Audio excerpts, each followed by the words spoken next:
alhamdulillah sih, maksudnya ya janji Allah tuh bener ya, maksudnya jika kita meninggalkan sesuatu karena Allah, insya Allah Allah akan ganti dengan sesuatu yang lebih baik gitu. Nah, memang itu kan penafsirannya ada dua, bisa di dunia langsung diganti atau di akhirat. Tapi alhamdulillah aku merasakan banget hal yang justru menurut aku sangat jauh lebih mahal daripada materi sih. Kayak ketenangan jiwa itu kan gimana coba caranya kita beli gitu. Terus kalau kerjaan-kerjaan juga ada aja terus ya Mbak ya, alhamdulillah.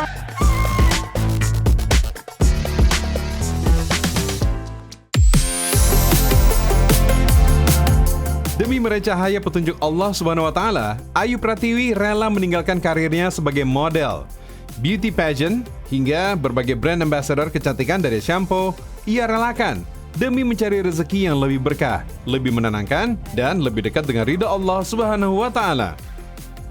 Hari-harinya diisi dengan kerja kantoran yang halal, dijalani dengan hati yang ikhlas. Semua itu ia raih melalui ilmu. Pejuang langit yang satu ini yakin dengan belajar dan terus menuntut ilmu. Tujuan hidupnya di dunia dan akhirat bisa ia raih. Kan katanya itu sekarang lebih merutinkan ikut kajian. Nah itu kajian belajarnya udah lama atau gimana? Nah ya itu juga salah satu alasan kenapa milih yang kerja kantoran dan mengurangi syuting. Karena untuk waktu tuh bisa lebih enak gitu ngatur sendiri kan. Nah terus salah satu alasan kenapa kantoran juga dan aku memilih pindah lingkungan karena sebenarnya tuh untuk istiqomah yang aku ketahui itu kita harus menguatkan diri kita dengan lingkungan-lingkungan yang baik dan yang lebih mendukung rencana kita gitu. Makanya pengen ikut kajian sebenarnya tuh udah dari pas pakai jilbab tuh udah menuntut ilmu gitu ya, ikut kajian. Terus awalnya cuman lebih karena kayak oh aku udah pakai jilbab jangan sampai nih nanti hidayah ini lepas. Kalau bisa setiap hari datang kajian ataupun walaupun cuma online doang gitu. Karena emang kita tuh lebih butuh ilmu daripada kita butuh makan dan minum gitu. Pejuang langit, Ayu Pratiwi telah meninggalkan dunia gemerlap yang dulu ia kejar dan idamkan. Tahun 2009 ia menang ajang kecantikan. Parasnya menjadi perhiasan dunia. Kecantikan parasnya dan keindahan rambutnya dijadikan nilai jual. Karirnya terus menanjak. Belasan tahun ia bangun hingga menjadi pemain sinetron dan terlibat di banyak film. Bahkan tercatat masuk di beberapa nominasi penghargaan dalam dunia perfilman. Namun, semua itu Ayu lepaskan demi menjalani hidup yang lebih baik dan diridhoi Allah Subhanahu wa Ta'ala. Nah, Anof, ini kita udah sampai nih di restoran tempat aku kerja. 180 derajat berbeda. Kini Ayu memilih bekerja sebagai karyawan kantoran di sebuah restoran. Langkah sederhana tapi penuh makna. Semua ini ia lakukan demi mencari keberkahan Allah Subhanahu wa Ta'ala agar hidupnya lebih halal, tenang, dan terarah. Namun ada satu hal yang paling utama. Pilihan baru ini justru makin membuka jalannya menuju jalur langit. Dengan jam kerja yang lebih teratur, Ayu kini lebih mudah menghadiri majelis ilmu, mengikuti pengajian, dan memperbaiki bacaan Al-Qur'annya. Perubahannya mungkin terlihat kecil, tapi bagi Ayu, inilah jalan yang mendekatkannya kepada Allah setiap hari. Apa sih yang akhirnya memutuskan Kak Ayu itu untuk memakai hijab? Kalau ditanya itu juga aku sendiri juga bingung ya. Soalnya jujur aja aku itu dulu itu bukan termasuk orang yang emang ngeracanain kapan pakai jilbab gitu. Jadi kan kayak ada beberapa pihak kan kayak orang mungkin nanti aku pakai jilbab setelah haji, setelah umroh, setelah menikah dan lain-lain gitu. Aku tuh nggak pernah kepikiran sama sekali sih jujur aja gitu. Makanya itu yang membuat aku ngerasa wah hidayah nih mahal banget loh. Kayak Allah tuh baik banget. Pejuang langit, ternyata dari awal berkarir tak pernah terpikir dalam benak Ayu niat untuk menutup aurat. Karena Ayu sangat suka dengan rambutnya dan juga berkah paras yang ia miliki. Padahal Allah Subhanahu wa Ta'ala telah memberikan begitu banyak pertanda dan petunjuk sebagai bukti betapa besarnya kasih sayang Allah kepadanya. Nah itu menariknya tentang hidayah, makanya itu yang benar-benar aku sadarin. Jadi pertama gini, aku itu dari TK sampai SMA itu sekolah Islam. Masya Allah. Jadi kayak ya tahu gitu pakai jilbab gitu. Kalau Allah nggak bukakan tuh nggak akan ngerasa pengen pakai jilbab. Jadi aku film pertamaku kayak Mas Udah Dekat aku pakai jilbab.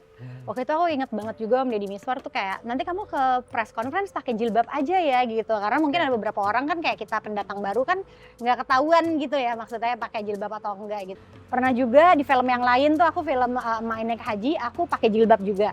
Itu waktu itu jujur aja waktu itu ada kru yang sampai menyampaikan ke aku kayak, Mbak ini kan banyak yang nonton di lokasi syuting. Tolong kalau misalnya datang pakainya juga lebih yang tertutup. Ayu mengakui banyak momen yang sebenarnya sentilan dari Allah Subhanahu wa Ta'ala, tapi ia abaikan. Bahkan ia mulai mempertanyakan dan mencari siapa sebenarnya Allah Subhanahu wa Ta'ala dalam hidupnya. Sampai akhirnya Allah menegurnya dengan cara yang sangat halus. Ayu mendapatkan satu peran dan harus mengenakan baju terbuka. Meski saat itu tak bertentangan dengan prinsip hidupnya, ternyata justru membuat hatinya tak nyaman, merasa risih. Disitulah Ayu merasa ada perintah Allah yang selama ini ia abaikan, menutup aurat. Ya jujur kalau bukan Allah yang suruh sih aku nggak mau pakai jilbab. Tapi ya ketika detik itu ya Allah bukakan hati itu gimana ya kayak oh iya salah satu triggernya juga waktu itu memang peran syuting aku kan kadang pakai jilbab kadang enggak. Aku dapat peran disuruh pakai bajunya yang terbuka. Aku langsung kayak oh nggak bisa nih kayaknya harus banget gue pakai jilbab karena biar udah nggak dapat lagi nih peran-peran yang kayak gini kayak gitu. Oh berarti pada saat itu ada rasa ketidaknyamanan? Iya udah mulai karena kan udah mulai mempertimbangkan, udah mulai nonton kajian gitu kan. Ayu mencoba melangkahkan kakinya hadir di kajian ilmu dan ternyata dampaknya luar biasa. Ayu merasakan kekuatan untuk melepas segala yang dulu ia sukai dan ia cintai demi ridho Allah Subhanahu wa Ta'ala. 2018 jadi tahun yang istimewa bagi Ayu. Tepat di usia 30 tahun, ia mengubah jalan hidupnya. Dan itu baginya terasa terlambat. Karena itulah Ayu mulai berlari, mengejar amal, mengejar ilmu, mengejar segala ibadah yang pernah Ayu abaikan dan tinggalkan. Agar pulang kepada Allah dengan hati yang lebih bersih. Terus gimana kalau lagi kantor kayak gini? Harus kajian gimana? Nah iya alhamdulillahnya makanya ini kerja kantorannya juga milih sih sebenarnya. Alhamdulillah sesuai dengan value yang aku punya. Jadi di sini tuh kita juga selalu ada kajian rutin. Di sini tuh karena di atas ada para ustadz yang kerja juga. Masya Allah. Jadi bisa kadang-kadang tuh kayak mau dong benerin bacaan Al-Fatihah atau apa ngaji gitu. Jadi emang alhamdulillah lingkungannya mendukung banget sih. Guru saya pernah bilang, ilmu agama itu bukan sekedar kebutuhan, tapi memang kewajiban yang dibebankan Allah Subhanahu wa Ta'ala kepada semua hambanya. Rasulullah SAW bersabda, menuntut ilmu itu wajib bagi setiap muslim. Dan jika seseorang menuntut ilmu, maka Allah akan buka pintu-pintu kemudahan baginya. Itulah yang dijanjikan Allah melalui lisan Rasul-Nya. Siapa yang menempuh jalan untuk menuntut ilmu, Allah mudahkan baginya jalan menuju surga. Itulah mengapa Imam Syafi'i sampai bilang, barang siapa yang menginginkan kebahagiaan dunia, hendaknya dengan ilmu. Dan barang siapa yang menginginkan kebahagiaan akhirat, maka harus dengan ilmu. Satu hal yang membuat saya kagum dari Ayu Pejuang Langit, ia mencari ilmu dari siapa saja dan di mana saja. Baginya, setiap orang yang Allah tempatkan di sekitarnya bisa menjadi guru. Termasuk rekan kerjanya sendiri yang memiliki ilmu. Masya Allah. Jadi aku tuh sebenarnya belajarnya sama ustazah. Cuma kan ini karena di tempat kerja terus baru, terus aku tahu ada ustadz-ustadz. Jadi kayak ya kita kalau mumpung ada ahli ilmu daripada ngomong-ngomong yang nggak jelas kan ya ustadz makan apa hari ini kan nggak penting banget gitu. Maksudnya ya basa-basi iya, tapi itu sambil kayak ustadz tolong dong benerin bacaan aku gitu, udah bener atau belum. Jadi makanya aku ketika ketemu sama ahli ilmu ya jangan sia-siain waktu lah, kayak benerin dong aku masih salah nggak ya hurufnya. Silakan Mbak Ayu baca. Siratal ladzina an'amta 'alaihim. Oke, sebentar. Nah, di huruf A-nya coba lebih dialirkan lagi suaranya. Siratal ladzina an'a. Jadi mengalir huruf A-nya itu punya sifat bainiyah. An'amta 'alaihim. Siratal ladzina an'amta 'alaihim. Alif Lam. Kata Ayu, Ternyata nih, semakin ia mendekat kepada Allah, Allah memberikan ketenangan yang tidak pernah ia rasakan sebelumnya. Makanya, Ayu terus menguatkan jalur langitnya dengan belajar Al-Quran. Hebatnya, Ayu tidak malu memulai dari awal. Belajar membaca ayat-ayat Allah SWT satu persatu, hingga lidahnya benar dan hatinya ikhlas. Alhamdulillahi Rabbil Alamin, Ar-Rahmanir-Rahim, Maliki Yaumiddin, Iyyaka na'budu wa iyyaka. Ayu sadar, memperdalam surah Al-Fatihah sama dengan memperbaiki salat kita. Karena bacaan Al-Fatihah termasuk rukun salat yang menentukan sah tidaknya salat kita. Rasulullah SAW bersabda, tidak ada salat bagi orang yang tidak membaca Fatihatul Kitab, Al-Fatihah. Sering tertukar juga, yang sering terjadi kesalahan adalah di Iyyaka na'budu. Sebagian orang membaca Iyyaka na'budu. Kata Imam Ibnu Katsir rahimahullahu ta'ala, Iyyaka adalah salah satu nama matahari. Jadi kalau kita mengucapkan Iyyaka na'budu, hanya kepada Engkaulah ya Allah kami menyembah. Tapi kalau kita mengucapkan Iyyaka na'budu tanpa ada tasydid di huruf ya-nya, maka artinya kepada mataharilah kami menyembah. Maka Al-Fatihah harus dibaca dengan benar supaya bacaan kita, salat kita bisa semakin sempurna. Yes, pejuang langit, Ayu jatuh cinta dengan arti surah Al-Fatihah. Ia merasakan bagaimana Allah SWT begitu sayang dan lembut kepada hambanya. Setiap ayatnya membuat Ayu merasa didekap oleh rahmat Allah. Al-Fatihah menjadi tempatnya mengadu, meminta petunjuk, dan menguatkan hatinya saat dunia terasa berat. Melalui Al-Fatihah, Ayu belajar bahwa Allah selalu dekat, dan tiap doa tak pernah sia-sia di hadapannya. Wih, Masya Allah, makasih banyak Kak. Oh ini manajer? Iya benar, ini Mbak Halo, Lastri, Mbak. manajer Halo. aku. Waktu pas Kak Ayu memutuskan untuk berhijab, pas ngeliat pertama kali tuh kaget gak sih? Gimana? Takjub aja sih, maksudnya memang itu pilihannya Ayu ya, gitu ya. Aku mendukung aja sih. Emangnya dia sebelum itu kan nggak ada ngabar-ngabarin gitu? Kan biasanya kalau talent itu ke manajer ngasih tahu sebelumnya supaya job-job tadi kan kontraknya jadi nggak hilang. Nah, kalau di kasusnya Kak Ayu gimana? Enggak, Sama sekali? enggak sama sekali. Ya. Jadi emang dadakan banget, karena tuh waktu itu emang sebelumnya kan aku sempet di kontrak Brand, iklan salah satu sama brand. brand tuh kan kecantikan cukup lama gitu. Terus emang kayak pas aja gitu semua waktunya. Waktu belum pakai jilbab, Mbak Lastri ini yang suka bantuin aku untuk pakai kerudung. Pada waktu itu kita gitu. belum pakai jilbab dua-duanya. Sama-sama belum berhijab waktu itu? Pejuang langit, Lastri sudah menjadi manajer Ayu selama 17 tahun. Dan Lastri menjadi sosok penting di masa awal Ayu berhijrah. Lastri ikut bersama-sama Ayu mengenakan hijab di waktu yang sama, belajar pelan-pelan, saling menguatkan. Itulah yang membuat Ayu semakin istiqomah.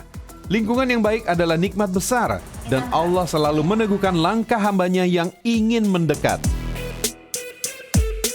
Sesungguhnya engkau tidaklah meninggalkan sesuatu karena Allah, kecuali Allah akan menggantinya dengan yang lebih baik bagimu. Masya Allah, pejuang langit, Allah memang tidak pernah mengingkari janjinya. Setelah berhijab, setelah menuntut ilmu, dan setelah semakin dekat kepadanya, ternyata rezeki tidak berkurang sedikit pun. Bahkan Allah luaskan jalannya. Brand ambassador dari brand Islami makin banyak datang. Dan film serta sinetron berhijabnya terus mengalir tanpa putus. Masya Allah. Beginilah bukti bahwa siapa yang meninggalkan sesuatu karena Allah, maka Allah ganti dengan yang lebih baik. Siapa bilang berhijrah itu tanpa ujian? Justru sebaliknya, kata guru saya, semakin seorang hamba melangkah di jalan hijrah, semakin Allah uji untuk menguatkan hatinya. Begitu pula yang dirasakan Ayu, salah satunya ujian omongan orang, kata-kata tentang dirinya yang hingga kini belum dapat jodoh. Itulah kenapa aku bilang Allah tuh baik banget, karena Allah tuh kan menjelaskan ya, sebenarnya manusia hidup tuh untuk apa sih gitu. Karena manusia diciptakan untuk beribadah kepada Allah. Menikah itu kan salah satu bentuk ibadah. Tapi kan kalau misalnya kita belum dikasih, itu kan pasti ada kayak maksudnya itu kayak salah satu keuntungan kita beriman itu kan iman kepada takdir. Siap. Jadi ya aku dari sisi aku berusaha.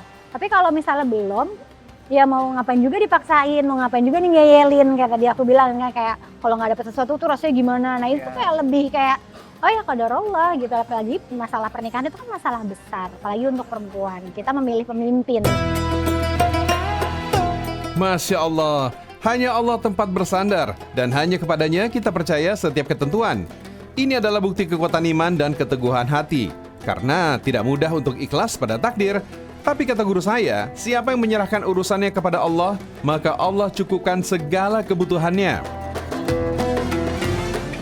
Kayak aku pun dulu kayak nggak ngerti gitu orang ngomong hidayah apa gitu-gitu, hijrah gitu kan. Jadi menurut aku tuh Allah baik banget sih. Aku yang nggak pernah doa minta hidayah aja dikasih, kan itu kan Masya baik Allah. banget Allah.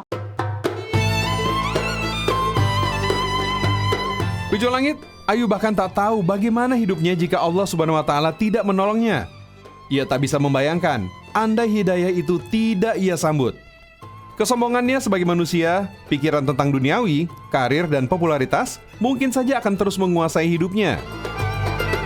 Insya Allah pengen banget masuk surga tanpa hisab. Amin, amin ya Kita Allah. semua pastinya termasuk penonton juga pengen banget supaya bisa istiqomah. Terus pengen banget bisa meninggalkan sebuah karya yang bermanfaat, di mana dari karya tersebut itu aku bisa dapat pahala jariah dari situ. Nah, gitu. berupa apa tuh? Nah itu kan bisa macam-macam ya, karena kan emang amal jariah kan bisa macam-macam, selain anak yang soleh, kan ilmu yang bermanfaat dan lain-lain gitu. Aku lagi usaha mau brand baju muslim, harapannya tuh karena aku ini kan baru, maksudnya nggak lama-lama banget lah berjilbab, dan itu merasakan kesulitan mencari pakaian yang cocok gitu. Jadi aku bikin brand baju sama temen-temennya yang aku pakai. Oh, Gitu. dari tadi yang ini? Iya, itu yang aku Masya pakai. Allah. Sebenarnya sebentar udah mau launching dari kemarin-kemarin, cuman alhamdulillah banget karena teman-teman deket tahu, kan teman pengajian juga. Terus mereka udah pada beli-beli, jadi kayak ketunda-ketunda terus gitu loh Wah, launchingnya. Masya Jadi Allah, doain ini ya, bisa belum segera launching tapi udah ada yang beli ini.